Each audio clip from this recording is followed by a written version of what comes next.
The fence wasn't there when I went to sleep. But when I opened my front door the next morning, there it stood, an ugly 6-foot wall of pressure-treated pine, cemented right into the mouth of my driveway like a wooden middle finger. I couldn't back my truck out. I couldn't even walk around it without stepping into the neighbor's flower beds. Nailed dead center to the monstrosity was a bright orange notice from the Willow Creek HOA, unauthorized driveway surface. Community access restriction enacted. My hands didn't shake from fear. They shook from the sheer stupidity of it. I didn't live in the HOA. I never had. In fact, the only reason their houses even existed was because of a road that ran through my land, a road I owned. It all started 3 weeks earlier when I re-graveled my driveway with crushed black basalt. It looked good, drained well, and didn't cost an arm and a leg like the aesthetic blends the HOA forced their residents to use.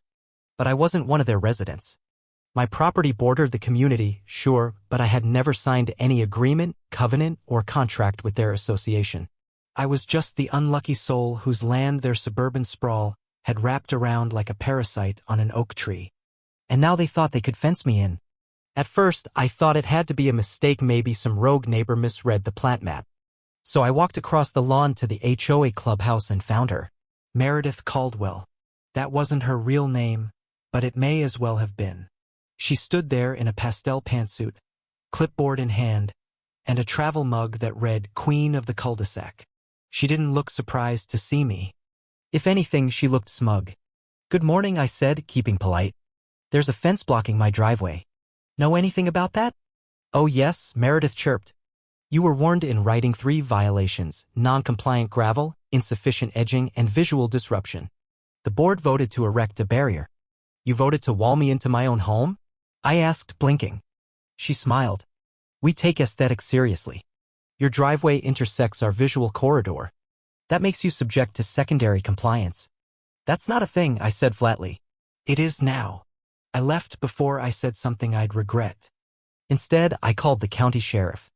Deputy Collins, a guy I knew from local events, showed up and raised an eyebrow so high it nearly flew off his forehead. He walked the perimeter, took photos, then radioed in. But when Meredith emerged with her fake maps and something she called an emergency community directive, Collins sighed and said it looked like a civil issue. "I could sue, but no arrests today." Meredith smirked. "Told you. You can't win." But she didn't know what I remembered. Back in the 90s, my dad had purchased a strange little property. A farm road leading into what is now Willow Creek. The developer needed quick access and cash, so they sold easement rights. My dad bought them outright. He passed away 5 years ago, and I hadn't thought about the deed since. But now, it screamed in my brain like a siren. I stormed into my basement, pulled out an old file cabinet, and there it was. The deed of easement. Notarized, signed, recorded. It listed my father as the rightful owner of the private road that served parcels 7A through 13, including the only entrance and exit for all of Willow Creek. I sat in my recliner and laughed. Not joy, just adrenaline and disbelief. They thought they'd trapped me.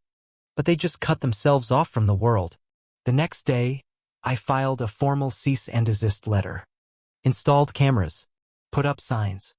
Delivered a printed copy of the deed to Meredith in front of her yoga club. "You don't have the right to dictate this neighborhood's future," she hissed. I looked her dead in the eyes. "I own the road your future drives on."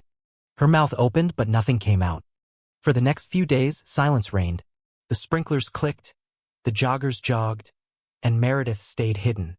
That scared me more than her tantrums. It was the quiet before the storm.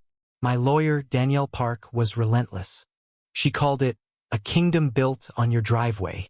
We sent a friendly legal letter not demanding fees, just affirming ownership and asking them to remove the fence. 2 days later, we got a reply from Meredith herself. In Comic Sans. With clip art. She declared my deed void, my property voluntarily annexed, and ended it with a smiley face. Danielle just shook her head. This is the legal equivalent of finger painting. Then came the HOA meeting. I showed up with my paperwork, documents, and a travel mug that read, "I own the road." Meredith tried to maintain control, but when I explained the easement and showed the county documents, the board's faces drained. One member, Alan, paled. "You're saying we've been trespassing for 30 years? "I'm not saying it," I replied. I'm proving it. The room went silent. Meredith sputtered, he's bluffing. I handed them an invoice, $192,000 in retroactive access fees. Symbolic, yes, but it got the point across. That night, someone quietly removed the fence. No note, just an open driveway and the sound of defeat. But Meredith wasn't done. Next came the Inspector Zachary Barnes. Slick hair, aviators, and a clipboard that looked suspiciously like hers. He cited my porch lights, mailbox height, even native wildflowers. It was a hit job. I installed covert security cams. 2 nights later, 10:43 p.m., Meredith and Zach, sneaking around, falsifying a form.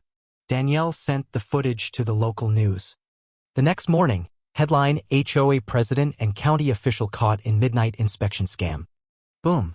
The HOA crumbled. Alan called to apologize. They met me on my lawn in folding chairs under a tent with lemonade and a Channel 5 news crew across the street. Meredith arrived in oversized sunglasses and rage. But I had receipts. Every fake citation, every email. Danielle was flawless. By the end, Alan and 2 other board members signed a formal demand for Meredith's removal. She stormed off, screaming kangaroo court. But I wasn't done. I installed a toll post. Legal. Modest. $5 a month per household. Solar-powered, camera-equipped, and manned by my buddy Jakey, a retired MP with mirrored shades and stories for days. Residents smiled. Kids high-fived him. Meredith parked a U-Haul across the road in protest. Screamed about civil disobedience. Deputy Collins returned and arrested her. The moment went viral. The HOA replaced her with Alan. They issued an apology, recognized my easement, and adopted the toll agreement. Calm returned. Meredith filed a lawsuit, emotional distress, toll anxiety, raised sunglasses. Danielle laughed out loud. Court was brutal. Footage. Emails. The judge sanctioned her for wasting time and banned her from serving on any HOA board for 5 years. That night, I watched the sunset with coffee in hand. But she tried one last stun and awkward protest at the toll booth with signs and 3 bewildered followers. She yelled, left fake documents. We archived everything in the Meredith files. So I hosted Road Day, a block party with music, games, and burgers. Everyone came, even the new board, even Danielle. We unveiled a new sign. This road runs through my land. Your freedom ends at my driveway. No more fences. No more fake rules. Just peace. Meredith's house sold a few weeks later.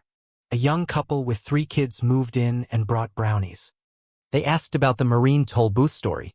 I told them it was mostly true. And that night, for the first time in months, I sat on my porch and exhaled. Meredith had built her kingdom on my land.